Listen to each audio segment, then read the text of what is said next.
Hey guys, welcome back to polytechnic study one. So guys, आज start करने वाले हैं आपका चैप्टर अंतरिक्ष में बिंदु। इंग्लिश में कहते हैं इस चैप्टर का नाम है the point in space. So guys, मैंने पिछली वीडियो में जो व्रत वाला चैप्टर आपको बताया था उसमें हमने दो एक्सिस पढ़ी थी, एक्स और वाई। ओके, तो जो निर्देशांक ज्यामिति होती है उसमें हम पहले दो पॉइंट पढ़े थे, एक्स और वाई कोऑर्डिनेट। ओके, लेकिन यहाँ पर क्या होगा, ये जो कोऑर्डिनेट हैं स्पेस में वो तीन होंगे। वो कौन कौन से होंगे? एक्स, वाई और जेड। ठीक है, इसे एक्स, इसको वाई और इसको जेड मान सकते हैं। ओके, अब यहाँ पर हम बात करें इनके एक्स वाई जेड, इनके जो पॉइंट हैं वो किस प्रकार से निकालें। अब जैसा कि यहाँ पर है ये एक्स, तो यहाँ पर तीन पॉइंट होंगे। वहाँ पर हमने पढ़े थे, यहाँ पर जैसा कि एक्स कॉमा जीरो, यहाँ पर थे जीरो कॉमा वाई, इस प्रकार से होते थे। ठीक है, जैसा कि यहाँ पर व्रत बन जाया करता था इस प्रकार से, जैसा कि ये मूल बिंदु, इस प्रकार से हम व्रत बनाया करते थे। उसमें कई प्रकार के जो सिस्टम थे। ओके, लेकिन यहाँ पर एक्स वाई जेड, ठीक है, तो तीन कोऑर्डिनेट हैं और तीनों के बिंदु अलग अलग होंगे। अब देखना है कि यहाँ पर हम इसको ए मान सकते हैं। चलो अलग बनाते हैं इसको, ये एक्स मान लेते हैं, इसको जेड और इसको वाई। ठीक है, ये इस प्रकार से बनाते हैं। तो यहाँ पर क्या है, ये जेड हो जाएगा, ये वाई, ये एक्स। तो इनको आपस में चेंज कर सकते हैं, इसमें चेंज करने में कोई भी प्रॉब्लम नहीं होनी चाहिए। ठीक है ना, तो लेकिन ये एक्स रहेगा। ठीक है, इसको चेंज नहीं कर सकते। और यहाँ पर हम इसको पॉइंट मान सकते हैं ए, इसको बी मान सकते हैं। ओके, इसको मान सकते हैं आप सी पॉइंट। ठीक है, इस वाले को। तो इनके पॉइंट क्या आएंगे निकल कर? तो को एक्स पर बात करें तो एक्स सबसे पहले होगा। ठीक है, बाकी जो पॉइंट होंगे वो जीरो होंगे। अब जैसा कि जेड पर बात करते हैं तो जेड पर जेड वाला होगा। ठीक है, जेड कहाँ आता है? लास्ट में। ठीक, अब बात करें वाई वाले पॉइंट, वाई वाले एक्सिस पर, तो वाई कहाँ आता है? बीच में आता है, zero comma Y comma zero. इस प्रकार से इनके पॉइंट होंगे ये। तो जैसा कि एक्स अक्ष पर प्रत्येक बिंदु का रूप कौन सा होगा? एक्स कॉमा जीरो और कॉमा जीरो। ओके, अब बात करें वाई अक्ष पर, तो वाई अक्ष पर क्या होंगे आपके जो प्रत्येक बिंदु? Zero Y zero. ओके, ये होंगे। अब जेड अक्ष पर प्रत्येक बिंदु क्या होगा आपका? Zero comma Z. ओके, ये होंगे। अब देखो यहाँ पर एक फॉर्मूला आता है जो कि उससे ही रिलेटेड अक्सर क्वेश्चन पूछे जाते हैं परीक्षाओं में और पूछे भी गए हैं। ओके, कि डिस्टेंस, दूरी, डिस्टेंस फॉर्मूला। ओके, किन्हीं दो बिंदु आपके लिए दे दी जाएंगे। ठीक है, पी और जेड। सपोज सपोज दैट हम यहाँ पर मान लेते हैं ये एक्स एक्सिस है और ये जेड एक्सिस है और ये आपकी वाई एक्सिस है। ठीक है, यहाँ पर आपका कोई पी पॉइंट है और यहाँ पर कोई पी क्यू पॉइंट है। ठीक है, तो इन दोनों के बीच की हमें डिस्टेंस ज्ञात करनी है। ठीक है, तो यहाँ पर कैसे ज्ञात करेंगे? जैसा कि सपोज दैट ये point X one, Y one और जेड वन दे रखे हैं आपके लिए, और क्यू जो है ये क्यू पॉइंट है, ये पी पॉइंट है। ओके, और यहाँ की जो पॉइंट दे रखे हैं उसमें एक्स टू, वाई टू और जेड वन दे रखे हैं। ठीक है ना, यहाँ पर जेड टू। ओके, ये पॉइंट दे रखी है उसने। तो यहाँ पर इन दोनों के बीच की दूरी का एक फॉर्मूला है। वो क्या है? जैसे कि पी क्यू निकालनी है हमें, तो लिखेंगे P Q is equal to root में। अब मैं चाहूँ तो इसको पूरे सिद्ध करके भी दिखा सकता हूँ, लेकिन आपके जो सिलेबस में इसकी सिद्धि नहीं है। ठीक है, तो डायरेक्ट आपको फॉर्मूला याद करना है, X two minus X one का स्क्वायर। ठीक है, और plus Y two minus Y one का square plus Z two minus Z one का स्क्वायर। ये पूरा रूट में होता है। इस प्रकार से हम इन दोनों के बीच की दूरी निकाल सकते हैं। ओके, यदि वहां पर आपके लिए मूल बिंदु भी दे दिए जाते हैं क्वेश्चन में, तो कैसा करना होगा आपको? ठीक है, तो वहां पर आपके लिए करना होगा आपको X square Y square plus के प्लस जेड स्क्वायर। ओके, अब देखो नेक्स्ट टॉपिक है ये, इसके आधार पर भी क्वेश्चन पूछे जाते हैं। ये कह रहा है कि दो बिंदुओं को मिलाने वाली रेखाओं को एम पॉइंट, जो एम रेशो एन में विभाजित करने वाले बिंदु के निर्देशांक क्या होंगे? तो देखो यहाँ पर इसको आप डायरेक्ट ही याद कर लेना है आपको। ठीक है, एक्स बराबर क्या होगा? Formula M X two plus N X one upon क्या होगा? m plus n। ठीक है, अब इसी प्रकार जैसा कि हमने x के किए हैं इसी प्रकार आपके y के भी हो जाएंगे। y में भी क्या होगा, m y2 plus n y1। Okay, यहाँ पर क्या है m प्लस n, इस प्रकार से आ जाएंगे। अब यहाँ पर क्या होगा, z का भी इसी प्रकार से होगा m z2 प्लस यहाँ पर n z1। Okay, m plus n। यदि यहाँ पर जो रेशो दे देता है वो डेल इंटू वन में दे देता है, मतलब डेल रेशो वन में दे देता है, तो क्या करना होगा आपको, यहाँ पर क्या करना होगा, यदि x की वैल्यू है वो कितनी आएगी, x की वैल्यू आएगी डेल x2। ठीक है, क्या आएगी, डेल x2, ठीक, प्लस x1, क्योंकि यहाँ पर डेल m के स्थान पर है तो डेल रख दिया, और n के स्थान पर यहाँ पर क्या है 1 है तो x1, अपॉन यहाँ पर क्या होगा, अपॉन में नीचे आ जाएगा डेल प्लस 1। ठीक है, डेल प्लस 1। इसी प्रकार से y का भी होगा, तो y का भी क्या होगा, ये यहाँ पर रखना है आपको, तो क्या होगा del y2 plus y1 upon del plus 1। अब इसी प्रकार क्या होगा, z का भी होगा, z का क्या होगा, यहाँ पर डेल z2, ठीक है, ये डेल है z2 plus z1 upon del plus 1। ठीक है, तो यहाँ पर ये आ गया आपका। नेक्स्ट टॉपिक है आपका दो दिए गए बिंदु, यदि ये P और Q पॉइंट दे देते हैं आपको क्वेश्चन में, x1 y1 z1 x2 y2 z2 को जोड़ने वाली रेखा, मतलब इन दोनों को जोड़ने वाली रेखा PQ के मध्य बिंदु के निर्देशांक, जो PQ के मध्य बिंदु होंगे वो क्या होंगे, तो मध्य बिंदु के निर्देशांक x का क्या होगा, y का क्या होगा और z का क्या होगा। यहाँ पर मतलब करना क्या है, जो m है m बराबर n बराबर क्या रखना है आपको, 1 रख देना है। ठीक है, 1 रखोगे, जो अभी पीछे बताए हैं ये दो बिंदु को मिलाने वाली रेखाओं को m पॉइंट n में विभाजित करते हैं, तो यहाँ से ही निकल आएंगे आपके x बराबर क्या निकल कर आएगा, x1 प्लस x2, तो यहाँ पर x2 प्लस x1 अपॉन में क्या होगा 1 प्लस 1 2 हो जाएगा। इसी प्रकार से यहाँ पर क्या होगा, ये जब ध्यान रखनी है आपको, जब लगानी है जब कह रहा हो कि इन दोनों को जोड़ने वाली रेखा PQ के मध्य बिंदु के निर्देशांक। ठीक है, सवाल में आपको बताऊंगा और ये भी आपको साथ के साथ दिखाता चलूंगा किस प्रकार से कहाँ लग रहा है, तो आपको इजीली सब चीज़ समझ में आ जाएगी।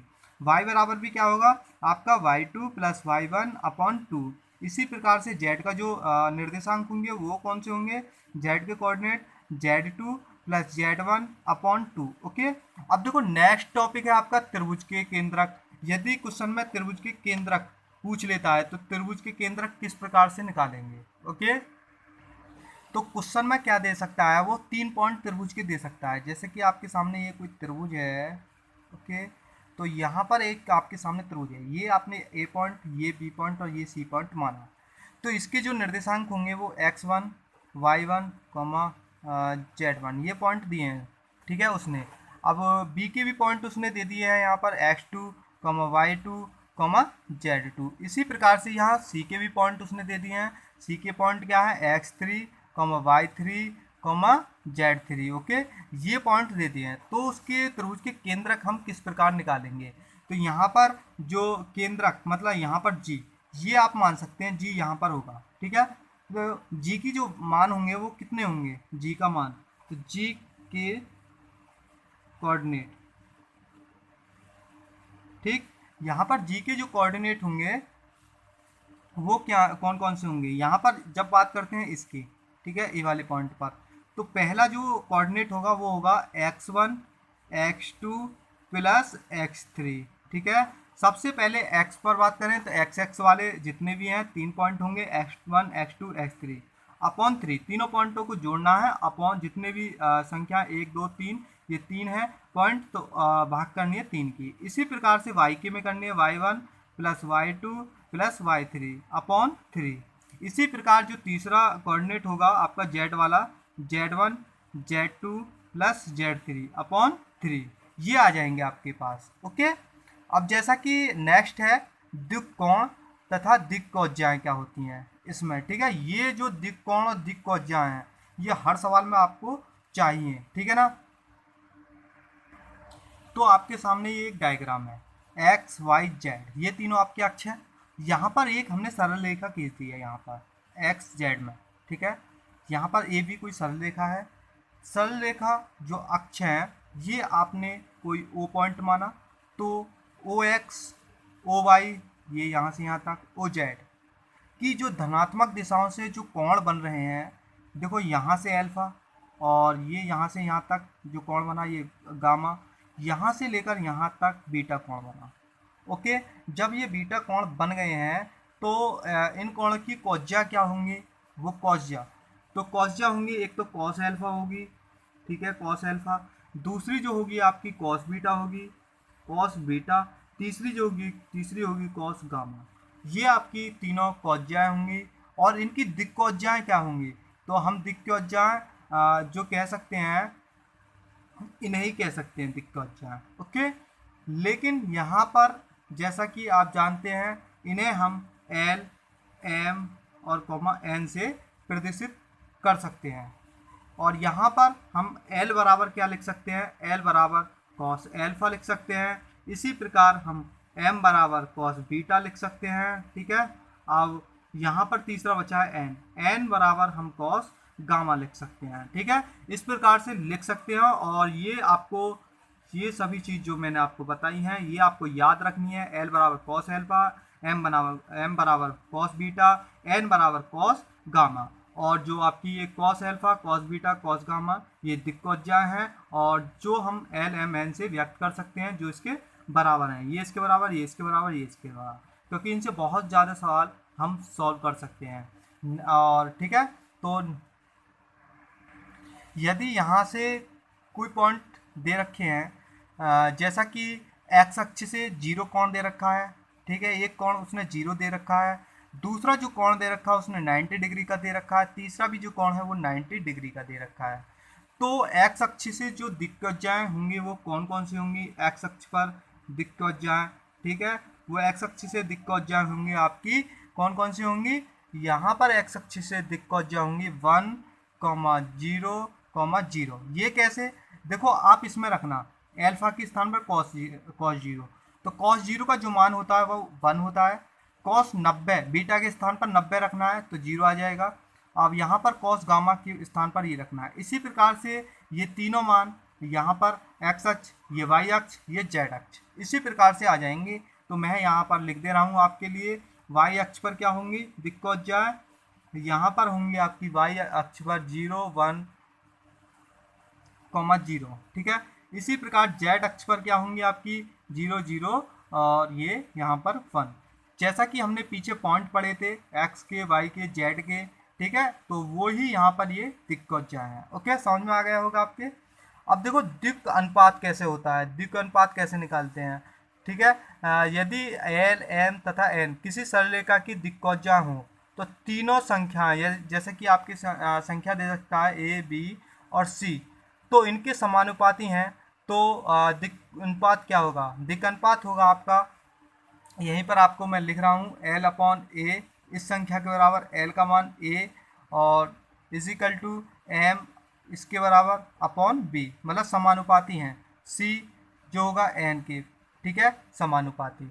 ये आपके क्या हैं, दिक् अनुपात हैं, ठीक है। दिक् अनुपात की भी हमें कुछ सवालों में ज़रूरत पड़ेगी, इनको भी याद करना है आपको, ठीक है। अब देखो यहाँ पर एक संबंध है इनके बीच में, जो आपकी जो दिक्कौज्याएँ थी, जो कि L, M, N, ये अभी ये वाली हमने अभी पढ़ी हैं, L, M, N, ये दिक्कौज्याएँ, इनके बीच में एक संबंध भी होता है, ठीक है। वो संबंध क्या होता है, L square plus M square plus N square is equal to क्या होता है, 1 होता है। ये मेन रिलेशन है, इसको भी आपको नोट करना है अपने माइंड में, ओके, ये मेन रिलेशन है। अगले नेक्स्ट टॉपिक में क्या है कि यदि इन दोनों के बीच में रिलेशन है, ठीक है, तो दिक्कौज्याँ और दिक् अनुपात के बीच में संबंध है, तो उनके भी L, M और N के मान क्या क्या निकल कर आएंगे। तो यहाँ से इन दोनों के बीच में हम यदि रिलेशन करते हैं, इन दोनों के बीच में दिक्कौज्याँ और दिक् अनुपात के बीच में, तो L का मान आपका आएगा plus minus A upon root में A square plus B square plus C square, ठीक है। इसी प्रकार हम क्या लिख सकते हैं, M का मान, तो M की जो वैल्यू होगी, ठीक है, वो क्या होगी B अपॉन, ये सेम रहेगी सब में, root A square plus B square plus C square root में, ठीक है। इसी प्रकार आपकी जो N की वैल्यू होगी वो भी इसी प्रकार से होगी, यहाँ पर आ जाएगा केवल C अपॉन रूट में A square plus B square plus C square. ये होगा n का मान, ठीक है। ये इन दोनों के बीच में रिलेशन है, ठीक है। इस प्रकार से भी हम एल एम एन का मान निकाल सकते हैं क्वेश्चन में, ठीक है ना। अब जैसा कि दो बिंदुओं को मिलाने वाली रेखा की दिक्कोजाएं और दिक्कनुपात आ जाते हैं, ठीक है। वो कैसे आते हैं उसे भी देख लो आप, और उनकी बीच की दूरी भी निकाल लेते हैं, ठीक है ना। तो इन्हें देखते हैं। यदि दो पॉइंट को मिलाने वाली रेखा दे दी जाती है तो उनसे हम दिक्कोजा और दिक्कनुपात कैसे निकालते हैं। तो उसका ये फॉर्मूला होता है, एल की जो मान होता है वो होता है x2 minus x1, okay, upon A B. कोई ए बी रेखा होगी, ठीक है। जैसा कि हम यहाँ पर डायग्राम बनाते हैं, ये x, ये z और ये आपकी y, ठीक है। यहाँ पर कोई ए बी रेखा है, ये जैसे कि ये ए पॉइंट, ये बी पॉइंट, ओके। ये हमने यहाँ से यहाँ तक खींच कर ले गए, ओके। ये आपने सी पॉइंट मान लिया, ठीक। ए पॉइंट के कुछ नियमांक दे रखे हैं उसने, x1, y1 और z1, ठीक है। और x2, y2 और z2 इस प्रकार से दे रखे हैं। तो यहाँ से l की वैल्यू किस प्रकार निकलेगी, ठीक है। तो l की जो वैल्यू होगी, ये ओ पॉइंट है, l की वैल्यू होगी यहाँ पर x2 minus x1 upon A B. अब इसी प्रकार से जो m की वैल्यू होगी वो क्या होगी, y2 minus y1 upon A B, okay. और जो यहाँ पर n की वैल्यू होगी वो क्या होगी, यहाँ पर वो होगी z2 minus z1, okay, A B. अब यहाँ पर हम ए बी का मान क्या रखेंगे, ए बी कैसे निकालेंगे, तो वो देखो ए बी का भी यहाँ पर आपका एक फॉर्मूला है। ए बी बराबर क्या होता है, यहाँ पर एक फॉर्मूला आपका दिया है, x2 माइनस x1 का square, okay, plus y2 minus y1 का स्क्वायर और प्लस z2 माइनस z1 का स्क्वायर। जैसा कि आप जानते हैं ये दो पॉइंटों के बीच की दूरी वाला फॉर्मूला है, पीछे हम पढ़ चुके हैं। तो ए बी का मान भी इस प्रकार से निकालेंगे, ओके। यहाँ पर यदि आपसे कोई नेक्स्ट क्वेश्चन में, जैसे कि प्रश्नावली के क्वेश्चन है इसमें प्रक्षेप निकालने के लिए, तो यदि इस प्रकार से पॉइंट दे रखे हैं आपके लिए P और ये Q पॉइंट है, तो उसको मिलाने वाली रेखा कोई PQ का, उस रेखा पर ही प्रक्षेप पूछ ले आपसे, जिसकी दिक्कोजाएं भी क्वेश्चन में दे रखी होंगी LMN। तो इसका जो प्रक्षेप का जो फॉर्मूला है वो क्या है, वो है प्रक्षेप का फॉर्मूला आपका PQ का प्रक्षेप, ओके, इजिकल टू यहाँ पर मॉड, ये चिन्ह लगाने हैं मॉड के, ठीक है, x2 minus x1 into L plus y2 minus y1, okay. और यहाँ पर लिखना है आपको m, ठीक, प्लस z1 माइनस z2, ठीक है। यहाँ पर z2 करना है, z2 minus z1 into n, ये मॉड बंद कर देना है। ये आपका क्या है, प्रक्षेप निकालने का फॉर्मूला है। यदि दो रेखाओं के बीच का कोण निकालना हो, दो रेखाएं दे रखी हैं कोई, ठीक है, उनके बीच का कोण निकालना हो तो कैसे निकालते हैं वो देखना है। तो यहाँ पर क्या करेंगे, एक इनको कोण निकालने के दो फॉर्मूला है आपके, एक तो कॉस थीटा बराबर L1 L2 plus M1 M2 plus N1 और N2। यदि ये दे रखे हैं क्वेश्चन में L1 M1 और N1, मतलब दिक्कोजाएं, दो दिक्कोजाएं दे रखी हैं, तो उनके बीच कोण निकालने का ये फॉर्मूला है। यदि उसमें कुछ पॉइंट दे रखे हैं, ठीक है, वो पॉइंट ए बी सी के रूप में हो सकते हैं, दो पॉइंट, ओके। तो कॉस थीटा निकालने का दूसरा भी फॉर्मूला आपका है, वो क्या है, A1 A2 plus B1 B2 plus C1 C2 upon, यहाँ पर आपको करना है रूट में A1 का स्क्वायर प्लस B1 का स्क्वायर प्लस C1 का स्क्वायर, ठीक है। और यहाँ पर जैसे कि रूट है ये, तो A2 का स्क्वायर प्लस B2 का स्क्वायर प्लस C2 का स्क्वायर, ये आपका कोण निकालने का फॉर्मूला है, ठीक। अब कुछ आपके दो रेखाओं के परस्पर लंब तथा समांतर होने का प्रतिबंध है, वो प्रतिबंध आपको देखने हैं, ठीक है। मैं यहाँ पर लिख रहा हूँ, पहला प्रतिबंध क्या है आपका, यहाँ पर L1 L2 plus M1 M2 और प्लस N1 और N2 इजिकल टू क्या होते हैं, 0 होते हैं, ओके। ये पहला प्रतिबंध है। यदि थीटा बराबर 90 दे रखा हो, थीटा बराबर 90 दे रखा हो। दूसरा क्या है आपका प्रतिबंध, ये है आपका A1 A2 plus B1 B2 plus C1 C2 is equal to क्या होंगे, 0 होंगे, ठीक है। तीसरा प्रतिबंध आपका हो सकता है ये कि L1 upon L2 is equal to m1 upon m2 is equal to n1 upon n2। जो चौथा प्रतिबंध हो सकता है वो है आपका a1 के रूप में, a1 upon a2 is equal to b1 upon b2 is equal to c1 upon c2। So guys आपके यहीं तक आपके फॉर्मूले हैं इस प्रश्नावली के। सो गाइज अगली वीडियो में इन सभी फॉर्मूले के आधार पर जितने भी प्रश्नावली में क्वेश्चन है एक एक क्वेश्चन आपको मैं कराऊंगा। ओके, आई होप आपको हमारी वीडियो ये अच्छी लगी होगी और इन फॉर्मूलों को आपको याद करना है, नोटबुक में इनको नोट कर लेना है सभी फॉर्मूलों को। ओके, और इनकी प्रैक्टिस करनी है।